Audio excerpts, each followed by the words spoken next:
The wind came without mercy.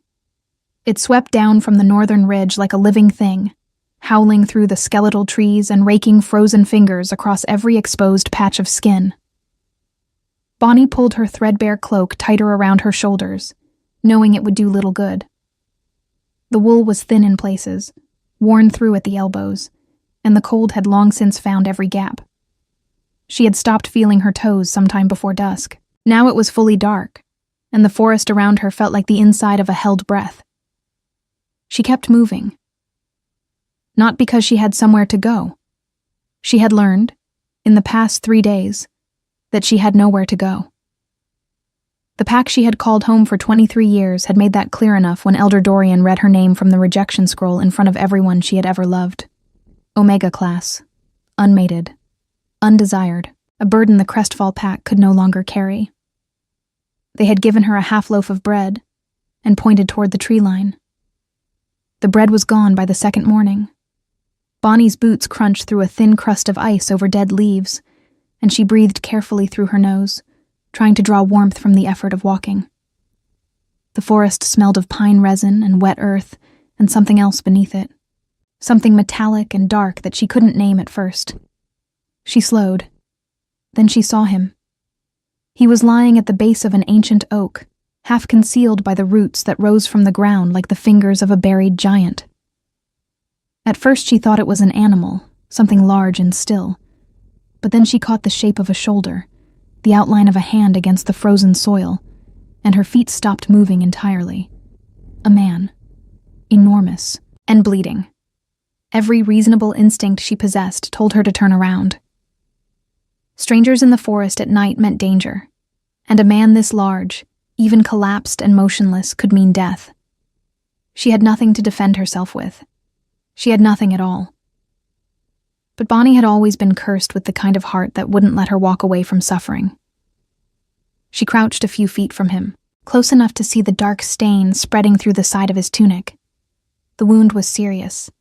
She could smell the blood clearly now, thick and iron-rich, more of it than a person could afford to lose and still be breathing. But he was breathing, slowly, unevenly. His face, even slack with unconsciousness, was striking in a way that felt almost wrong, like something carved rather than born. Dark hair fell across his forehead. His jaw was sharp, his brow heavy. Even collapsed in the dirt, he radiated something she had no clean word for. Authority, maybe. Or danger. Around his neck, nearly hidden beneath the collar of his dark tunic, she caught the glint of a chain, and hanging from it, a crest she recognized without wanting to. The wolf and the crescent moon, the royal seal of the Ashbourne pack. Her heart dropped straight through the frozen ground. This wasn't just any man. This was someone from the most feared pack in the Northern Territories. And if the crest meant what she thought it meant, if the size of him and the quality of his clothing and the weight of authority that clung to him even unconscious told her anything at all, then she was kneeling in the dirt beside the Alpha King himself. She should run. She knew she should run. Instead, she pressed 2 fingers carefully to the side of his throat and found his pulse. It was there, but wrong. Too slow and stuttering, the rhythm of something failing. Bonnie sat back on her heels and looked at the wound more carefully. It wasn't a clean cut. Something had torn through the flesh at his side with force, and whatever had done it had left traces she recognized from years of watching the pack healers work. Silver. The wound edges were darkened in a way that normal injuries weren't, and the flesh around the gash was refusing to close the way a wolf's body should. Silver poisoning. The great equalizer. It didn't matter how powerful he was. Silver would kill him the same as it would kill anyone else, and it was doing exactly that, slowly and thoroughly, while he lay unconscious in the dirt. She pressed her lips together. Then she opened the small leather satchel at her hip, the only thing she'd taken when she left, not because anyone had offered it to her, but because it had been hers, filled over years with dried herbs and wrapped roots and small glass vials she'd collected quietly, steadily, with the hands of someone who had always known that healing was the only thing she was allowed to be good at. Golden seal for the infection already setting in at the wound's edge.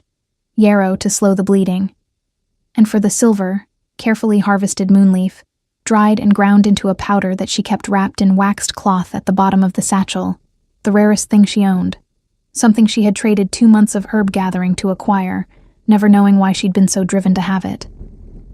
She worked quickly, her fingers numb but steady. She packed the wound, pressing through the sharp flinch of her own cold hands, and spoke quietly under her breath the way the healer women had taught her. Not prayers exactly, but something close. Intention, they called it. The will behind the work. He didn't wake while she worked. His breathing grew slightly more even by the time she had finished wrapping the wound with the cleanest strip of cloth she could tear from the inner lining of her cloak. She should leave now. She had done enough. More than enough. She should go. But the temperature was dropping again. And even unconscious and powerful and terrifying, he was a living thing, and he was going to freeze before morning if she left him here. Bonnie gathered the driest branches she could find by feel and starlight, working in expanding circles from the oak, and built a small fire a few feet from where he lay, her hands shaking more from exhaustion than cold by the time she got the spark to catch. The warmth hit her face like a small mercy. She sat across the fire from him, pulling her knees to her chest, and watched him breathe. It was easier to look at him when he was unconscious. Safer. She studied the lines of his face in the firelight, the deep scar that crossed his left brow, the severity of his features softened only slightly by the stillness of sleep. He was not the kind of man who would look gentle even at rest. He looked like someone who had never needed to be gentle. She wondered who had done this to him. Who in the world had the nerve, or the power, to bring the Alpha King down alone in a dark forest, with Silver in his side? She wondered if they were still out there. She pulled the cloak tighter, what remained of it, and kept her eyes on the shadows between the trees. Then his hand moved, just slightly, a slow curl of the fingers against the frozen ground. And then, with enormous effort, his eyes opened. They were gray, a deep, storm-water gray, and even half-focused and clouded with pain. They had the quality of something that was used to seeing everything. They found her immediately. The silence between them stretched long enough that Bonnie forgot to breathe. Then he said, in a voice that had clearly not been used in some hours, and was rougher for it, "You're not afraid of me." It wasn't a question. It sounded almost like an accusation. Bonnie met those gray eyes across the small fire and answered with the only honest thing she had. "I'm afraid of everything," she said quietly. "But I couldn't let you die." Something shifted in his expression. Not softness exactly. More like the crack that appears in stone before you understand the whole face of it is about to change. He said nothing else. His eyes closed again. But his breathing was steadier now, and Bonnie stayed until morning. Dawn arrived the way it always did in deep winter, reluctantly, dragging pale light through the trees like something that hadn't wanted to come at all. The fire had burned down to orange coals, still breathing faint warmth into the cold air between them. Bonnie woke with her cheek pressed against the rough bark of a root, and her neck aching from the angle she'd fallen asleep in. For one disoriented moment, she didn't remember where she was. Then she heard him shift, and memory returned all at once. She sat up quickly. He was already awake. Had been for some time, she suspected, because there was nothing startled or groggy about the way he was watching her. He sat with his back against the great oak, one knee raised, one arm resting across it with the careful stillness of someone managing pain without letting it show. The bandage at his side held. The wound had not bled through. The gray eyes moved over her slowly, methodically, the way a man reads a map. Bonnie straightened her spine and tried to look like someone who had not just spent the night sleeping on frozen ground with leaves in her hair. "You stayed," he said. "The cold was bad," she answered, which was true, and also not the whole truth. Something near the corner of his mouth moved. Not quite a smile. More like the acknowledgement that he'd heard the thing she hadn't said. "How bad is it?" He meant the wound. "Bad enough that you should have been dead by midnight," she said. and then immediately wondered if one spoke to an alpha king that plainly. In her pack, one did not speak to elders that way, but she had no pack anymore, which meant she had no hierarchy to navigate, which meant she could say the true thing. He seemed unbothered by her directness. What did you use? Moonleaf, mostly. For the silver. Yarrow to close the bleeding. Golden seal for infection. She paused. You'll need at least 2 more applications before the silver is fully drawn out. Possibly 3, depending on how deep it settled. Now he did look at her differently. Not with warmth. Not yet. But with a sharpness of attention that felt significant. Where did you learn that silver protocol? I taught myself, mostly. I watched the pack healers when they'd allow it. She hesitated, then added, they didn't always allow it. He was quiet for a moment. The forest around them was beginning to fill with the sounds of morning, distant birds, wind moving high in the pines. Somewhere far to the east, she thought she heard the low call of a horn. Search party, perhaps. People looking for him. What is your name? He asked. Bonnie. And your pack? A pause. The kind that has weight in it. I don't have one. His eyes narrowed slightly, not with suspicion exactly, but with the look of someone rearranging what they thought they understood. An unmated Omega, alone in the forest in winter with a healer's satchel, and enough skill to treat silver poisoning in the dark. He was clearly a man who liked information to make sense, and she didn't quite make sense to him yet. Aiden. She blinked. My name, he said, as if she'd asked. Since we appear to be doing this. She didn't tell him she already knew who he was. She suspected he knew she knew. Men who carry royal seals in plain sight are not trying to be anonymous. He moved then, trying to push himself upright, and the sharp breath that came through his teeth was the most honest thing she'd seen from him. She was on her feet before she made the decision to stand, crossing around the dying fire, and she put her hand against his shoulder without thinking. Don't, she said. You'll tear it open. He went still under her hand, utterly still, in the way of someone who was not accustomed to being touched without permission, and even less accustomed to being told what not to do. Bonnie realized what she had done, and pulled her hand back. I'm sorry. I only meant... No. His voice was measured. You're right. He settled back against the oak with the controlled reluctance of a man accepting the logic of something he didn't like. She crouched beside him and checked the bandage, lifting the edge carefully to look at the wound beneath. The moonleaf was doing its work. The darkened edges had lightened slightly, the silver drawing upward toward the surface the way it was meant to. He didn't make a sound while she examined it, though the wound was clearly tender. She could feel the tension in him, the rigid discipline of someone who had trained himself not to react to pain. 2 more treatments, she confirmed. And then rest. Real rest. Not sitting against a tree in a frozen forest. My men will find me before nightfall. Good. Make sure whoever treats you next knows about the moonleaf. If they use iron root instead, it'll drive the silver deeper. He looked at her for a long moment. You speak as though you won't be there. I won't be, she said simply. Once your people find you, you won't need me.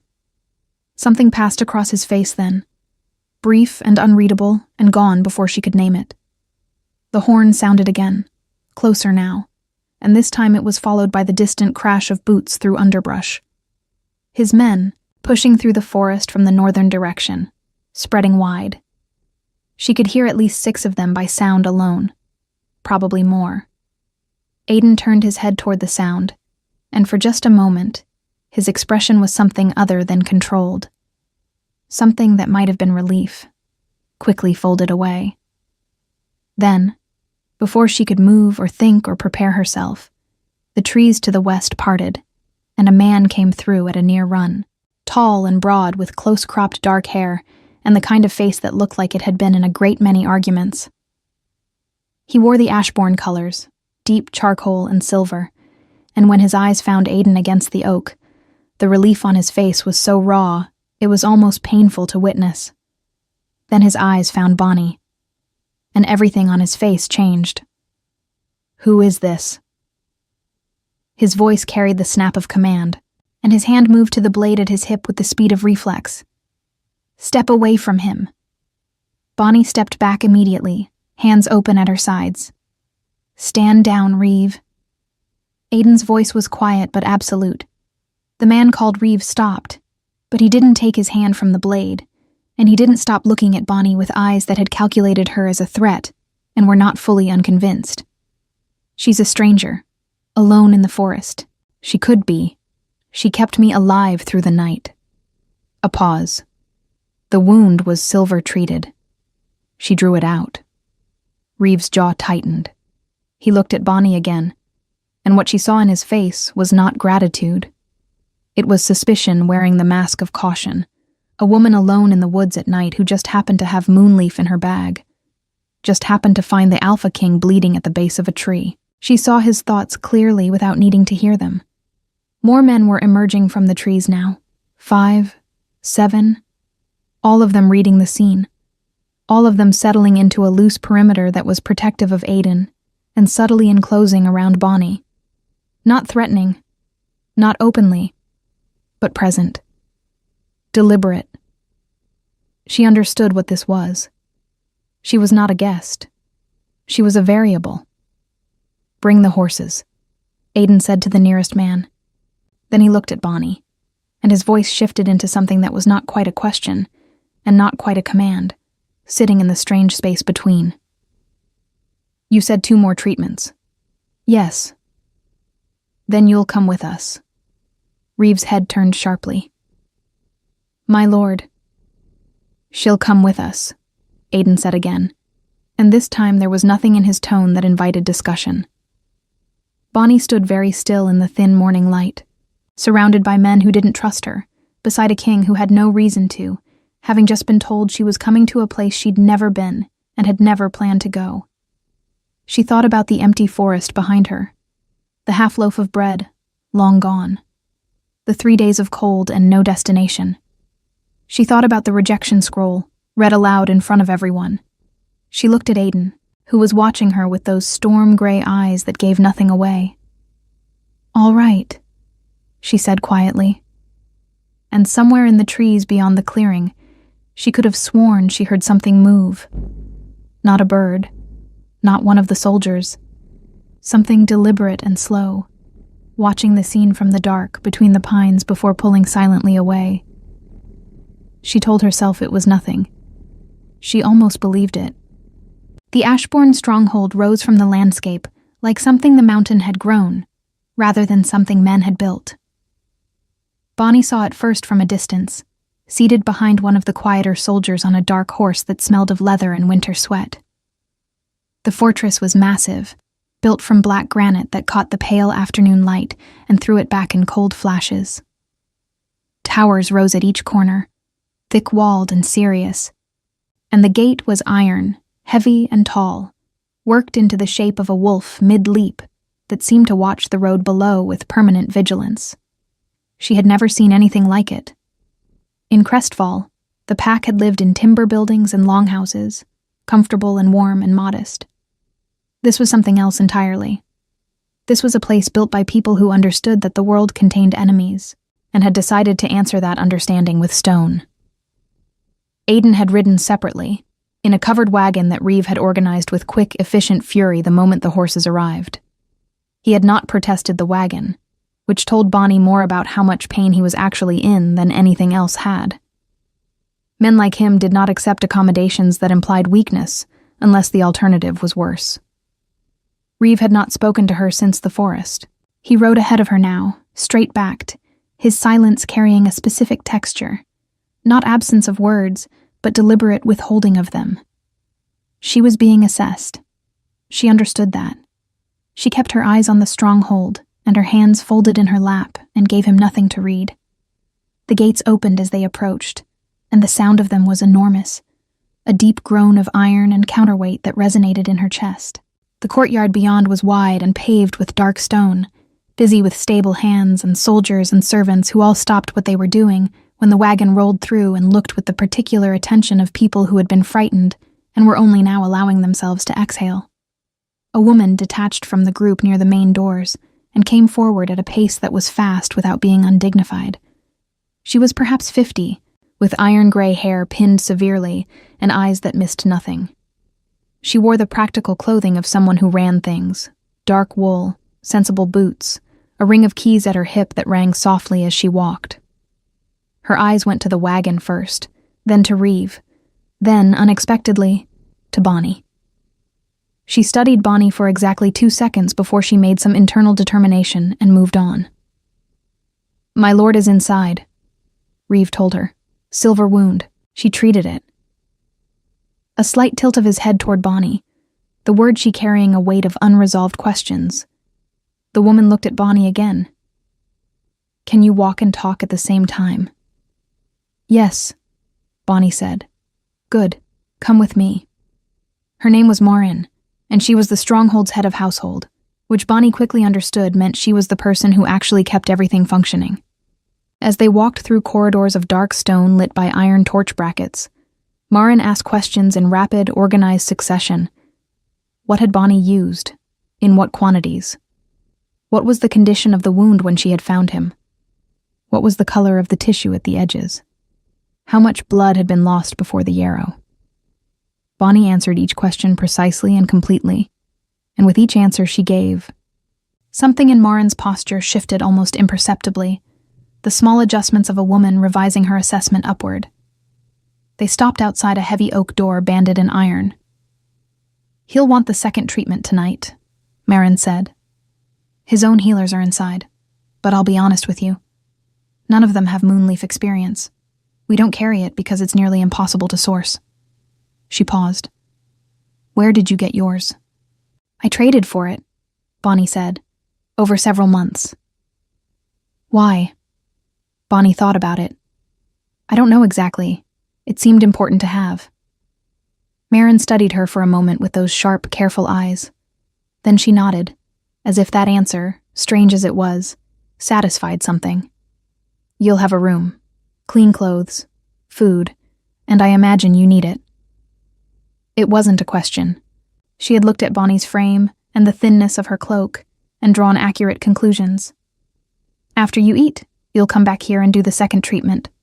After that, we'll see." "We'll see." The diplomatic phrasing of someone who had not yet decided what Bonnie was. Guest. Useful tool. Or problem. The room they gave her was small, but warm. Heated by a brazier that glowed orange in the corner, and after 3 days in the forest, it felt like an impossible luxury. There was a basin of water that steamed faintly, and a set of clothes left on the narrow bed, plain but clean, dark wool trousers, and a long-sleeved tunic and a proper vest that would actually hold warmth. Someone had thought about it. That small evidence of consideration made something tighten unexpectedly in Bonnie's chest. She washed her hands and face and changed. And when the food came, broth, bread, roasted root vegetables, she ate slowly and carefully, the discipline of someone who knew what it was to have very little, and understood the body's need to relearn abundance gradually. She was still eating when the door opened without a knock. "Reeve." He stepped inside and closed the door behind him with a deliberateness that was its own kind of message. He was not violent, not threatening in any obvious way, but he took up space with the specific intention of someone who wanted her to feel it. "You found him very conveniently," he said. Bonnie set down her spoon. "I found him because I nearly walked into him in the dark. And you just happen to have moonleaf." "Yes. That's not a common herb. No, it isn't. So I'll ask you directly." He crossed his arms, and his voice dropped to something quieter and more serious. "Who sent you?" Bonnie looked at him steadily. She had grown up as an omega in a pack that had never fully wanted her. She had learned a long time ago how to hold someone's gaze without flinching when she had done nothing wrong. "No one sent me. I was walking through that forest because my pack rejected me 3 days ago, and I had nowhere else to go. I found your king bleeding and I helped him because I couldn't do otherwise. That's all." Silence. Reeve's jaw worked slightly. He was a man who operated on evidence. She could see that. And the evidence in front of him was a young woman with hollow cheeks and worn boot soles, and the straightforward eyes of someone who was too tired to bother lying. "If you are what you say you are," he said finally, "then you have nothing to fear here. And if you decide I'm not," he held her gaze, "then we'll have a different conversation." He left. Bonnie sat for a moment after the door closed and let herself feel the shape of her situation clearly. She was inside the most powerful stronghold in the Northern Territories, surrounded by people who didn't trust her, having saved a man who had no reason to feel he owed her anything. She had no pack, no status, no protection. She was, in every measurable sense, as vulnerable as she had ever been. And yet, she picked up her spoon and finished the broth. Then she went back down the corridor to do the second treatment, because she had said she would, and because whatever else was uncertain, the wound still needed tending. The healers inside the chamber made space for her with visible reluctance. There were two of them, older men with the careful hands of long practice, and they watched her work with the attention of people looking for errors. She gave them none.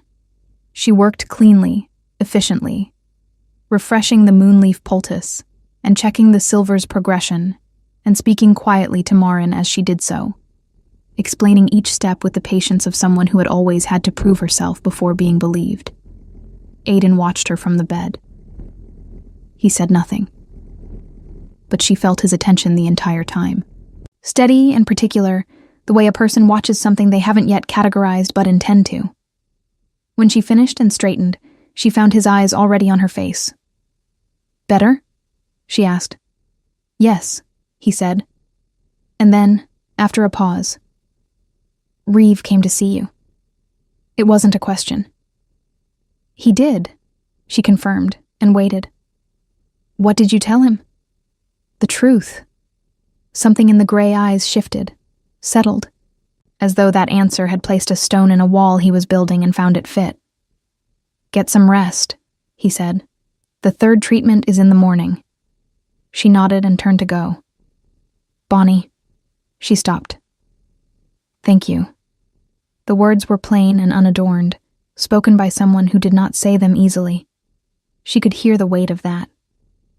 She didn't turn around. "You would have done the same." She heard him exhale. A small sound. Barely there. "No," he said quietly. "I wouldn't have." She walked back to her room and lay down on the narrow bed and stared at the dark ceiling while the brazier breathed warmth into the room. And she thought about what it meant that the most powerful man she had ever met had just said something that sounded almost like honesty. Outside, deep in the corridor, she heard footsteps. Slow, deliberate, stopping just briefly outside her door before continuing on. She lay still and listened until the stronghold settled into silence. It took a long time. 3 days passed inside the stronghold, before Bonnie stopped flinching every time someone walked too close behind her. It wasn't something she was proud of. It was simply the body remembering what it had learned, years of moving carefully through spaces where she was tolerated but not wanted, keeping herself small, keeping her voice low, reading the temperature of every room before she entered it. Old habits didn't unknit themselves just because the surroundings changed. The stronghold was vast and serious and full of people who watched her with varying degrees of suspicion. The soldiers were the easiest to read. They defaulted to neutral once it became clear she wasn't a threat. The household staff were warmer, cautiously, in the way of people who had learned not to form attachments to things that might be temporary. The healers remained cool, professional, polite in the specific way of people who felt their territory had been entered without invitation. And Reeve watched her constantly. Not aggressively, not with open hostility. But she would look up from the herb table Mare had arranged for her in a small room off the main corridor and find him in a doorway, or turn from the window to discover he had been standing at the far end of the hall. He was gathering information the way a careful man does, quietly, over time, building a picture from small observations. She understood it. She even respected it, In an abstract way, he was protecting his king. She could not fault the instinct. The third treatment went smoothly. By the morning after, the silver was gone from the wound entirely, the tissue returning to its proper color, the edges beginning the rapid close that wolf healing allowed once the obstruction was removed. Aiden's own considerable strength was doing the rest. By the fourth day he was sitting up without effort, and by the fifth he was standing, and Bonnie could see the restraint it took him not to simply walk out of the chamber and resume whatever a king resumed when he had been interrupted by an assassination attempt. Because that was what it had been. She had understood it from the beginning, from the careful positioning of the wound and the choice of silver, which was not a hunter's tool but a specific weapon, chosen for what it would do to a wolf who survived long enough to develop infection. Someone had not merely tried to wound him. Someone had tried to make certain he did not come back. She did not ask about it. It was not her business. But she listened, the way she had always listened, with the quiet peripheral attention of someone who had learned that information came to people who seemed unthreatening enough to speak around. On the fifth evening, she was in the small herb room, grinding dried root into powder by candlelight, when she heard two soldiers talking in the corridor outside. Their voices were low, but not low enough. Still no word from the Eastern delegation. Dorian's men were seen near the ridge 2 nights before it happened. A pause. The sound of boots shifting on stone. The elder wouldn't dare. The elder has been daring things for 20 years. The question is whether he finally found someone willing to do the heavy work. Footsteps, moving away. Bonnie's hands went still on the grinding stone. Dorian. Elder Dorian. The same man who had read her name from the rejection scroll in front of the entire Crestfall pack. The same man who had handed her a half loaf of bread and pointed at the tree line. The same man who had run the Crestfall pack's alliance negotiations for as long as she could remember, who had traveled regularly to other territories, who had always moved through the world with the smooth confidence of someone who knew where all the doors were. She sat very still for a long moment. Then she set the grinding stone down carefully and went to find Mare. She didn't tell her everything. She told her that she had come from Crestfall, that Elder Dorian had authorized her rejection, and that she had just heard his name mentioned in connection with the attack. She told her plainly and without dramatics, because Mare was a woman who responded to plainness, and because Bonnie had learned in 5 days that this household ran on accurate information and suffered badly from the lack of it. Mare listened with her hands folded and her face very still.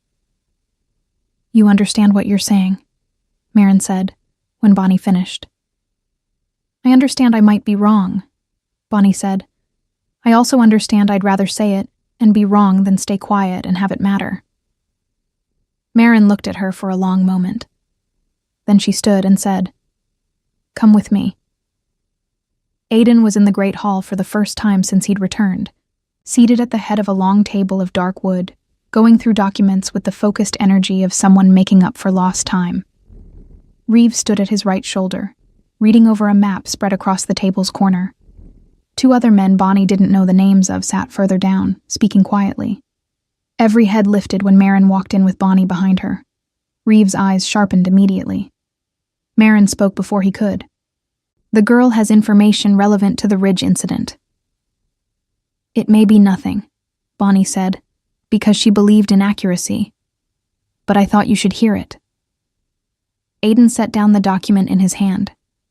His gaze was steady and complete, the full weight of his attention, and she had learned by now that his attention was a physical thing, something you felt rather than merely perceived. "Tell me," he said. She told him. The same way she had told Mare, plain and organized. And when she got to Dorian's name, she watched his expression carefully. Something moved behind his eyes. Not surprise, exactly, but the specific quality of someone hearing a piece slot into a pattern they were already building. Reeve, however, was looking at her with an entirely different expression. "You're from Crestfall," he said. "Yes." "And Dorian rejected you?" "Yes." "Convenient," he said, and the word had edges. "That you arrive here with moonleaf and healing skills, save my king's life, and then provide us with a name. a name that implicates the very man who cast you out. The room was very quiet. Bonnie met his eyes. I know how it sounds. Do you? Yes. It sounds like I have a reason to want Elder Dorian in trouble. She paused. I also have 2 soldiers in your own corridor as witnesses to what I heard. I didn't invent the conversation. I repeated it. Reeves' jaw was tight. He was not a man who liked being out-argued. She was learning, especially not by someone he had already decided to distrust. Aiden held up one hand, a gesture small enough to be almost casual, and yet the entire room responded to it immediately. Verify the corridor conversation, he said to one of the unnamed men, who nodded and left. Then he looked at Bonnie, and what was in his face was not the suspicion Reeve wore so openly. It was something more careful than that, more interior. Why did he reject you? He asked. The question was unexpected enough that she took a breath before answering. Omega class. Unmated. Deemed a burden. She kept her voice even. It's not uncommon. What did you do in your pack? Healed, gathered herbs, kept records of treatments. A pause. Whatever they needed that no one else wanted to do. And they still cast you out. Yes. He said nothing for a moment. Then, quietly, as though the thought was not entirely intended for the room, that was a waste. The words landed somewhere unexpected inside her chest. She didn't let it show. Reeve made a sound that wasn't quite dismissal and wasn't quite agreement. This changes nothing about what she is, he said to Aiden, more quietly, as though he'd forgotten she had ears. We don't know her. We don't know her loyalties. Her loyalties, Aiden said, appear to have kept me breathing. He looked at his second briefly, and what passed between them was the communication of 2 people who had known each other long enough to argue without words. Then he looked back at Bonnie. You'll stay, he said. Not as a prisoner, as the Stronghold's healer, if Mare agrees. Mare, from beside Bonnie, said crisply, I suggested it 3 days ago. The ghost of something moved across Aiden's face. Bonnie was fairly certain it was amusement. Reeve turned and walked to the window and stood with his back to the room, and she could read his posture as clearly as printed words. He did not agree. He simply had not been asked. That night, alone in her small room with the brazier burning low, Bonnie lay on the narrow bed and thought about Elder Dorian's name spoken in the dark hallway.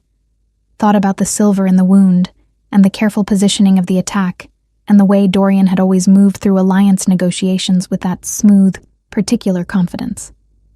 She thought about being handed a half loaf of bread, and pointed toward the trees. She thought about how 3 days of cold and hunger had put her in exactly the right forest at exactly the right time. She didn't believe in accidents. She believed in the accumulation of small forces that bent a life in a direction it hadn't chosen, but she couldn't yet see the shape of what was bending her. She closed her eyes, and somewhere deep in the stronghold, past walls of black granite and iron-banded doors, she heard a sound she couldn't place, a footstep where no footstep should be, brief and deliberate, and then gone. She lay still, and waited for morning. The weeks that followed built themselves quietly, the way trust does, not in grand gestures but in small repeated moments that accumulate until one day you look up and realize the landscape has changed. Bonnie settled into the rhythm of the stronghold, the way water finds its level, not by force but by the patient discovery of where she fit. The herb room became hers in every practical sense. She reorganized it within the first week, not because anyone asked her to, but because the previous arrangement made no logical sense. Healing herbs stored beside preserving salts, poultices mixed in with cooking compounds, moonleaf derivatives filed nowhere near their antidotes. The older healers watched her reorganize with the tight expressions of men who disapproved but could not argue with the result. She treated a soldier's infected hand, a kitchen girl's fever, a horse's leg wound that had been improperly wrapped and was beginning to show signs of the same silver sensitivity she'd seen in Aiden, which told her something about the quality of the nails used in the eastern stable and she said so plainly to Mare, who had it corrected within the day. She was useful. She had always known how to be useful. It was the one currency that had never entirely failed her. Aiden recovered with a speed that would have been alarming if she hadn't understood what a wolf body was capable of once the obstruction was removed. By the end of the second week, he was moving through the stronghold at full capacity, training in the inner yard each morning with a disciplined ferocity that she caught glimpses of from the upper corridor window, not because she was watching for him, she told herself, but because the window faced the yard and she passed it regularly. He was extraordinary to watch, not in a soft way, in the way of something that has been made, precisely and without compromise, for exactly what it does. She stopped looking out the window. It was on a gray morning in the third week that he found her in the herb room. She heard him before she saw him. His footstep had a particular quality, deliberate and even, that she had catalogued without intending to. She didn't look up from the compress she was preparing. "Your hand?" she asked. A pause. "How did you know?" "You've been favoring your left grip for 2 days. The training forms require full extension, and you've been adjusting your angle to compensate." She glanced up then. "It's the scar tissue on your palm. It contracts in cold weather. I have something for it." He stood in the doorway looking at her with an expression she was beginning to recognize. The particular quality of someone who was not accustomed to being observed carefully and was uncertain how to feel about it. He came in and sat on the low stool she kept beside the work table, which was a thing she doubted he did easily, and which meant the hand was bothering him more than he would ever say directly. She worked the salve into the scar tissue slowly, her thumbs moving in small deliberate circles along the tightened lines of old damage. His hand was large and heavily calloused, a working hand, and the scar ran from the base of his index finger down across the palm in a line that spoke of something very sharp, moving very fast. She didn't ask. He was quiet for a while. Then he said, "You're not what I expected." "What did you expect?" "Less certainty, more fear." "I have plenty of fear," she said. "I'm just busy."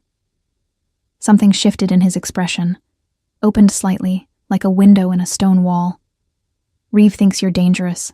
"Reeve thinks anyone he didn't personally vet is dangerous. He's usually right." "Am I dangerous?"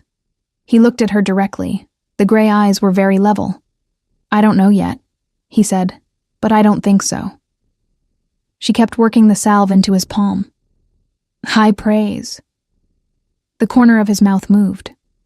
She was cataloging those small movements, too, she realized. The almost smiles that appeared and disappeared like light through moving cloud cover. She told herself to stop cataloging things. "The Eastern delegation arrives in 4 days, he said after a moment. Crestfall Pack will be among them. Her hand stilled for just a moment, then continued. "Elder Dorian," she said. "Yes. I see. You don't have to be present for any of it," he said. And there was something deliberate in the offer. Something that acknowledged she had a stake in this she hadn't asked to have. "Will it matter, whether I'm present?" "Possibly. You're the only one who can confirm the timeline of your rejection and your arrival in the forest. If Dorian's involvement is presented formally, your account is part of the evidence." She absorbed this. The idea of standing in a room with Elder Dorian and speaking formally against him was one of those things the mind skirted around before finally landing on. She had been small in his world, invisible. The Omega who swept the healer's floor and was handed bread and pointed at trees. The idea of her account mattering was strange in a way she didn't have words for yet. "I'll be present," she said. Aiden nodded. He looked down at his hand, flexing the fingers slowly, testing the improved movement. Then he looked back at her with an expression that was more unguarded than usual, the face of someone who had temporarily forgotten to be careful. "Why did you really stay that night?" he asked. "In the forest. You could have treated the wound and gone." Bonnie was quiet for a moment. She thought about how to answer it truly. "I don't know how to walk away from something that needs help," she said finally. "I never learned. My pack called it a weakness. It kept me alive." "Yes." That's not a weakness. She met his eyes, and something passed between them in the silence. Not dramatic, not sudden, but real. The particular quality of two people recognizing each other across the space between their very different lives. She looked away first. Began cleaning the salve from her hands. It was Reeve who broke the quiet, appearing in the doorway with his customary lack of preamble and his customary expression of someone who had arrived to find a situation he disapproved of. His eyes went from Aiden to Bonnie and back. "The Northern Scouts have returned," he said to Aiden, his voice professionally neutral in a way that meant he was actively making it so. "You'll want to hear the report." Aiden rose from the stool, rolling his shoulder, flexing his hand once more. He paused at the doorway and looked back at Bonnie. 4 days, he said. She nodded. He left. Reeve did not follow immediately. He stood in the doorway for a moment, and when Bonnie looked at him, she found his expression had shifted into something she hadn't seen from him before. Not hostility. Not suspicion exactly. Something harder to name. "You know what will happen," he said quietly, "when Dorian sees you standing in that hall." "He'll be surprised," she said. "He'll be dangerous," Reeve said. "Men like Dorian do not accept being cornered without fighting. If he decides you're a threat to his position, he won't care what you are or what you did. He'll find a way to use you." He paused. "I'm not threatening you. I'm telling you what I know about him." Bonnie looked at Reeve steadily. This was new. This was not the careful surveillance of someone gathering evidence. This was something else. The reluctant warning of someone who had revised part of their assessment and had not yet caught up to the rest of it. "Why are you telling me this?" she asked. He was quiet for a moment. "Because you kept him alive," he said, and the words came out stripped of all their usual protective armor, plain and true. "And I've spent 15 years doing the same. That makes us, inconveniently, on the same side." He left before she could respond. Bonnie stood alone in the herb room with the salve still faintly on her hands, and the smell of pine resin and dried golden seal around her, and the weight of 4 days pressing at the edges of everything. Dorian was coming. And somewhere in the back of her mind, beneath the practicalities and the preparations and the careful management of what came next, was the memory of a footstep in the dark corridor outside her room. Brief. Deliberate. Gone. She had told herself it was nothing. She was no longer sure. She went to the window. The yard below was empty now, the morning training finished, the gray sky pressing low and close above the granite walls. A few flakes of snow had begun to fall, light and undecided, catching on the dark stone and melting almost immediately. She watched them fall and thought about what Reeve had said. Men like Dorian do not accept being cornered without fighting. She pressed her fingers against the cold glass of the window and felt the chill spread through her palm, and thought, with a clarity that surprised her, that she was tired. Not in her body.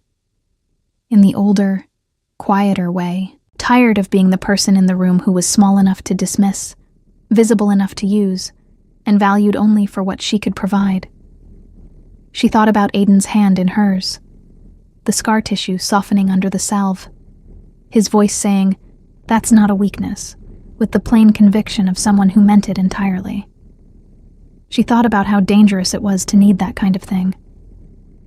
The snow came harder as the morning deepened, covering the dark stone in thin white, and the stronghold around her breathed and shifted and prepared itself, the way things do before a reckoning arrives. 4 days. She would be ready.